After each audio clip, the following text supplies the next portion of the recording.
Oi, minha gente, tudo bem com vocês, amores? Espero que sim. Hoje nós vamos fazer aí mais um pouco de ciências. Abro a apostila na página 125 e nós vamos ver sobre instrumentos ópticos. No alto da página tem um RA que eu gostaria muito que vocês assistissem. Vamos lá. Antigamente, para estudar o céu, os povos antigos observavam as estrelas a olho nu, ou seja, sem qualquer equipamento. Uma das primeiras pessoas a observar o céu com um instrumento óptico foi Galileu Galilei, né? Vocês já assistiram lá um videozinho sobre ele. Que fez essa observação por meio de uma luneta astronômica.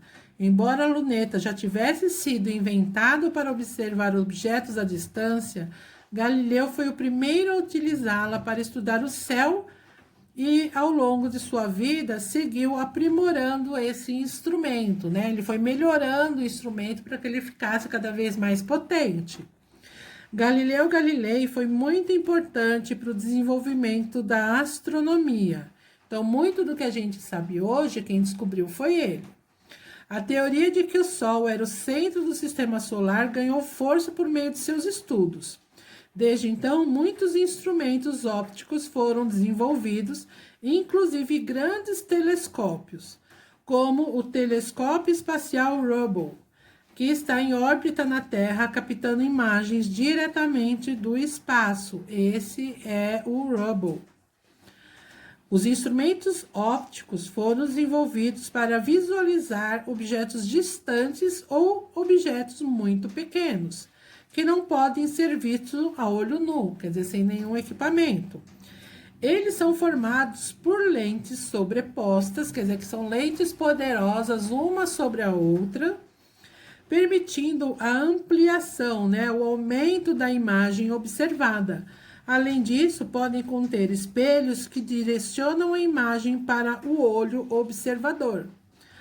A luneta astronômica de Galileu e outros tipos de telescópio permitem uma visão aproximada do céu, possibilitando o desenvolvimento da astronomia e de outras áreas da ciência. Outros instrumentos ópticos têm a função de aproximar objetos distantes, como os binóculos, e foram importantes para a exploração terrestre e para as navegações. Lupas e microscópios são exemplos de instrumentos ópticos que permitem a observação de objetos pequenos em detalhes. Aqui temos duas imagens de um telescópio e de um binóculo, certo? Na página 126 tem o Eu Cientista, ensinando vocês fazerem aí um instrumento óptico, tá bom? Como a luneta do Galileu. E quem fizer, amores, não é obrigatório, porque nem todo mundo tem lá em casa o material, mas não são materiais difíceis não, tá bom, amores? Quem fizer, traz para aula online para a gente ver como ficou. Pode até decorar do lado de fora, encapar com papel de presente, ou pintar, para ficar assim bem estiloso, tá bom? Chegando na página 127, nós vamos verificar aí como que é a história dessa máquina fotográfica, tá? As câmeras fotográficas, gente, são instrumentos ópticos também, de grande importância social e histórica, pois elas permitem registrar em imagens momentos de grande importância para uma família, para um país, por exemplo. Os tipos de câmeras fotográficas têm basicamente o mesmo princípio de funcionamento, ou seja, o de uma câmera escura, né? Então, aqui tem para vocês observar como que é feita. Então, aqui tem como se fosse uma caixa preta, né? Tem a tela e tem um furinho no lado oposto, que é uma aberturinha, tá bom? Então, o raio de luz, ele capta a imagem, ó, imagem formada de cabeça para baixo, tá bom? Eu vou deixar a indicação para vocês de um vídeo para vocês verem mais ou menos como funciona essa caixa. Quem se interessar, não é obrigatório, mas quem se interessar, dá uma olhadinha lá. Uma câmera fotográfica consiste em uma caixa escura que apresenta um orifício em um dos lados. No lado oposto a ele, uma tela contendo substâncias sensíveis à luz.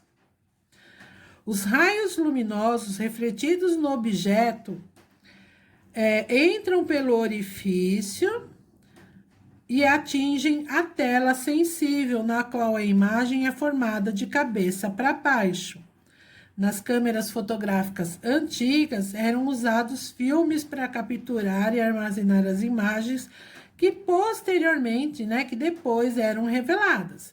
Já nas máquinas fotográficas digitais, o armazenamento ocorre em dispositivos digitais, por isso recebem esse nome, certo?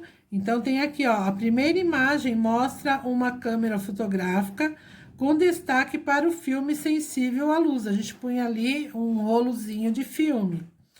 E em seguida, a câmera mais moderna, que é a digital. Inclusive, hoje a gente pode tirar várias fotos em nosso celular, que também possui uma câmerazinha digital.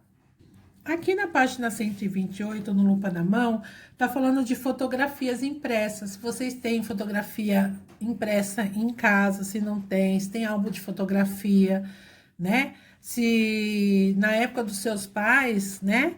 Quando eles tinham a idade de vocês, como eram as fotografias? Era aquelas de rolinho de filme que precisava mandar imprimir num lugar especializado, né? Ou se já eram digitais. Então, vocês vão dar aí uma perguntada em casa para ver como é que era o negócio, certo? Aqui, o que eu preciso que vocês façam, escrevam aqui, são essas duas perguntas. Como eram reveladas essas fotografias antes e como elas são reveladas na atualidade, certo? Vocês podem escrever aqui mesmo nesse espaço, tá? Então, o que eu quero é que vocês vejam com o pessoal de casa como é as fotos em casa, na idade dos pais, quando os pais de vocês tinham a idade de vocês, como eram as fotografias, só no modo conversa mesmo, tá? Que a gente vai falar a respeito na aula online.